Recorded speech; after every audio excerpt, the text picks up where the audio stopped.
দক্ষিণ পশ্চিমাঞ্চলের অর্থনৈতিক হৃৎপিণ্ড হিসেবে পরিচিত যশোর-খুলনা মহাসড়ক। প্রধান 4টি বন্দর ও বাণিজ্য কেন্দ্রের পণ্য পরিবহনের মূল ধমনী এটি।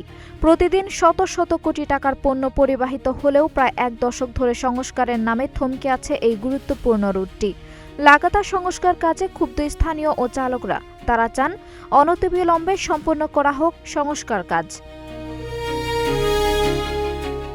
দেশের বৃহত্তম স্থলবন্দর বেনাপোল, নোয়াপাড়া নদীবন্দর, মোংলা সমুদ্র বন্দর এবং ভোমরা স্থলবন্দরের সংযোগকারী অন্যতম ব্যস্ততম পথ যশোর-খুলনা মহাসড়ক। এই পথে প্রতিদিন 24 ঘণ্টায় হাজার হাজার ছোট বড় যানবাহন চলাচল করে। তবে দীর্ঘ 9 বছর ধরে সংস্কারের নামে স্থবির হয়ে আছে সড়কটির প্রায় 38 কিলোমিটার অংশ।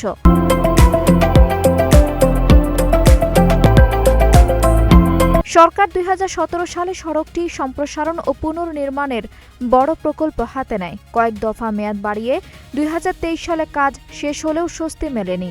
হস্তান্তরের মাত্র কয়েক মাসের মধ্যেই সড়কের বিভিন্ন স্থান ভেঙে রূপ নেয় বড় বড় খানাখন্দে। এরপর থেকে টানা 9 বছর ধরে চলছে জোড়াতালি সংস্কার কাজ, যার শেষ কোথায় তা জানা নেই কারো। মহাসড়কের এই দুরবস্থার চরম আর্থিক ক্ষতির মুখে পড়ছেন ব্যবসায়ী ও পরিবহন সংশ্লিষ্টরা। দীর্ঘদিনের এই দুর্ভোগে দিশেহারা স্থানীয়রা অতি দ্রুত মানসম্মত উপায়ে কাজ শেষ করার দাবি জানিয়েছেন। তাতে সেই হিসেবে আমরা গাড়ি চালাতে পারছি না, এবং এই যে দ্রুত কাজ হওয়ার কথা কিন্তু সেটা আরো লেট হয়ে যাচ্ছে, আর আমাদের গাড়ির ড্যামারেজ আসছে অতিরিক্ত। রাস্তা দীর্ঘদিন ধরে আমরা যে কষ্ট করতেছি, গাড়ি চালা শান্তি পাই না, চাকা বাসটা যায়, হ্যাঙ্গার ভেঙে যায়, অনেক ধরনের সমস্যা ভুগতেছি আমরা। তো এই কাজটা কিন্তু আরও দূরত্ব করতে পারলে আমাদের জন্য অনেক সুবিধা হইতো। আমরা ঘন্টার পর ঘন্টা আমরা দামে বসে থাকতে হয় আমাদের। সড়ক 5-7 বছর ধরে পড়ে রয়েছে, মনে করেন যে যাতায়াতের খুবই সমস্যা। আমাদের গাড়ির যদি মনে করেন যে আপনার টায়ার কিনা হয় 2-4 মাস পরে এমনি মোড়া খেয়ে যায়। আগে কিনতাম 7,000 টাকা, এখন টায়ার কিনে 15,000 টাকা জোড়া, 20,000 টাকা জোড়া। তাহলে এই রাস্তার জন্য আজকে এই গাড়ির ডিস্টার্ব, গাড়িতে তো ব্যবসা করতে পারছে না। গাড়ির এত সমস্যা, এই বিশেষ করে রাস্তার। আপনার মনে করেন যে যারা কন্ট্রাক্ট পায় এরা মনে করেন ধীর গতিতে কাজ করে, এরা খেয়ে ফেলে, টাকা খেয়ে ফেলে। যশোর-খুলনা মহাসড়ক দিয়ে মংলা সমুদ্র বন্দর এবং নোয়াপাড়া সমুদ্র বন্দরের মালামাল সারা বাংলাদেশে সরবরাহ করা হয়। দীর্ঘদিন মহাসড়কে সংস্কার করার কারণে ব্যবসায়ীরা ক্ষতিগ্রস্ত হচ্ছে। আপনারা জানেন খুলনা যশোর মহাসড়কটা এটা ব্যবসায়ীদের জন্য অত্যন্ত গুরুত্বপূর্ণ একটা বিষয়, কারণ এখানে রয়েছে একদিকে মোংলা সমুদ্র বন্দর, আরেকটা আছে আমাদের নোয়াপাড়া নৌবন্দর।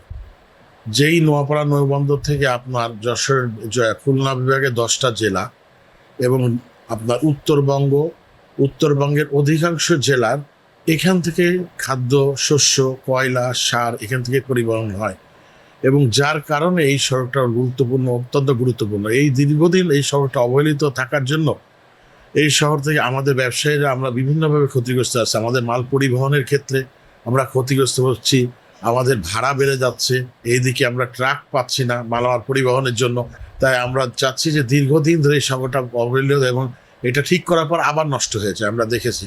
তা আমরা চাই এটা সম্পূর্ণভাবে এটা মেরামত করা হোক, এবং এটা খুব জরুরি ভিত্তিতে এই কাজটা করা হোক আমাদের ব্যবসার ক্ষেত্রে, নাহলে আমাদের ব্যবসায়ীদের জন্য অনেক অসুবিধা হচ্ছে। তবে সড়কটির স্থায়ী সমাধান কবে হবে সে বিষয়ে ক্যামেরার সামনে কথা বলতে রাজি হননি যশোর সড়ক ও জনপথ বিভাগের নির্বাহী প্রকৌশলী শাম্মী সুলতানা।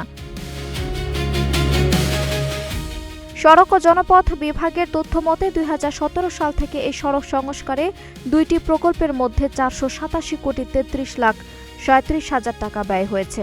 এছাড়া আরও 2টি প্রকল্পের অধীনে 67 কোটি 19,66,000 টাকার কাজ চলমান রয়েছে। আঞ্জুম হক আরবি, নাগরিক প্রতিদিন।